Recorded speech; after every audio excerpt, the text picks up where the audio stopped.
All right, for more on this test match, we are now joined by former India cricketer Aakash Chopra, who joins us live from Rajkot. That is where all the action was. Aakash, I know it's a draw at the end of the day, but would you agree with our headline right on top where we say it was a narrow escape for India? Yes, it was a narrow escape because the way the game actually turned on its head in the last couple of hours of this test match. That's the beauty of test cricket, isn't it? It looked like a flat pitch, lots of runs were scored, result was not even a possibility till about 4.5 days, and then suddenly in the last hour and a half, you felt that it might just slip away from India. So India did manage a narrow escape, but then I think Indian batsman, Indian skipper, along with Ashwin and Jadeja showed a lot of character, because that's what you needed in the last hour. Okay, now in all parameters, we'll have those stats up on the screen very soon, Aakash. In all parameters, the English spinners have trumped the Indian spinners. Now, why do you think that has happened? Is it because the English spinners bowled better than the Indian spinners, or do you think the English batted better against spin than the Indian batsmen? Well, there is one small thing that, Nikhil, you missed out, that India bowled first on a batting duty. So right. When you get the opportunity to bowl second with 500 plus runs on the board, you obviously are quite filled up with confidence and you bowl better. So that is where the English spinners actually bowled. So it worked well for them. Of course, Indian spinners were slightly off color as well. So that just amounted to India's problems. Ashwin had a rare off game. He's been picking wickets by the bucketfuls, but this time obviously he wasn't there with his A++ game. And give credit to the opposition as well. I think they batted well, all of them. We saw Stokes, Root, Moeen Ali, then Alastair, Haseed Hamid. All of these guys have actually batted well. Okay, Aakash, I did think about that different times of bowling as far as spinners are concerned. Of course, England had the advantage of winning the toss. But if we were to just compare the bowling that the English spinner did in India's first inning vis-a-vis the bowling that Indian spinners did in England's second inning. Now there, if you compare, the Indian spinners had an advantage because they got a pitch that had much more rough than compared to what the English spinners were bowling. Even there, it's actually the English spinners which looked better. Agree. Hit the nail on its head. So second dig, yes, I think Indian spinners could have bowled a lot better because that's when the conditions were slightly more conducive to spin bowling. Leave the first innings aside, but second innings, yes, Indian spinners could have bowled better. I think Adil Rashid just turned out to be a better leg spinner in this game. Ashwin was, of course, perhaps was at par with Moeen Ali, and Zafar Ansari. When we look at him, I think him and Jadeja also just shared the honours per se. But you got to keep in mind that Ashwin is the #1 spinner in the world. He's the best in the business at this point in time. So when you judge him from that parameter, of course he wasn't at his very best, and you expect Indian spinners to do better than their counterparts, which obviously did not happen. Okay, Aakash, the other interesting stat is that this is the first time in 12 completed test matches in India that we've seen a draw. Would it be fair to say that this is the last of the good batting pitch that we've seen in this series?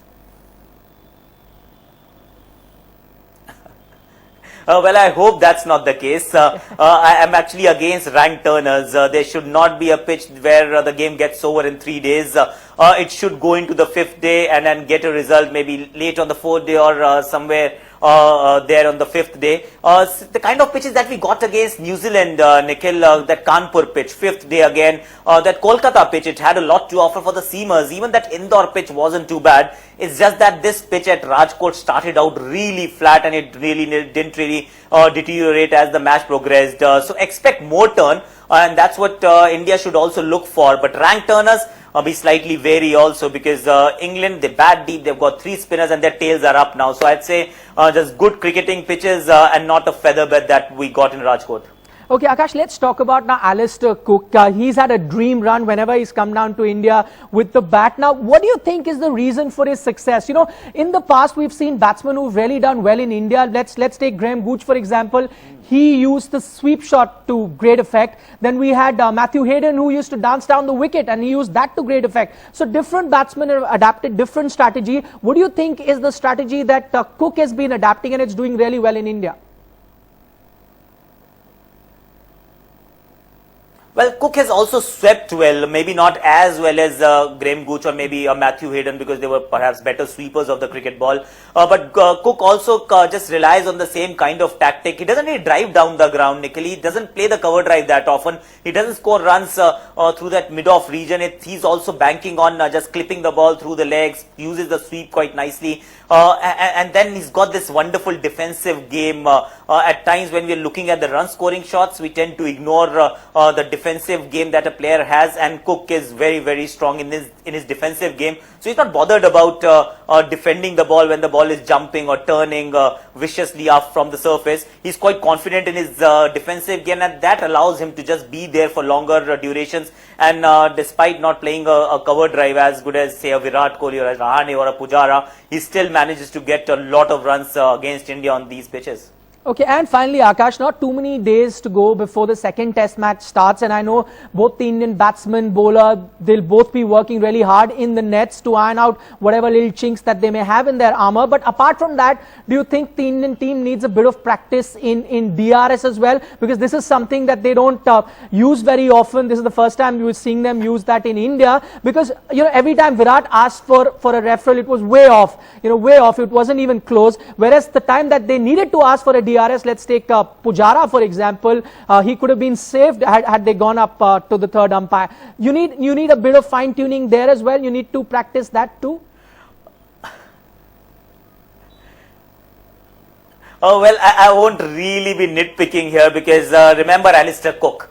They've used DRS ever since its inception, and he didn't know whether to call for it. That was day one, and had he called for it, he would have been not out. Similar to Cheteshwar Pujara, where the ball pitched outside leg stump.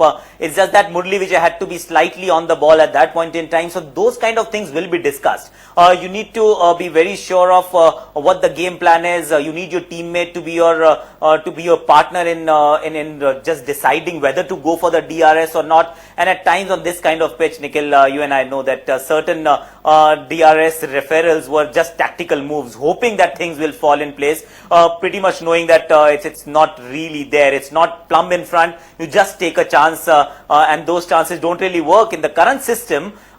These 50-50 leg before decisions, don't go for it, because you will not get it, because even if DRS is slightly marginally favoring you, it will stay with the umpire's call. So yes, those things will obviously come into picture a lot more, and when you practice or play with it more often, as it will be the case with India, you will find that Indians will be alright.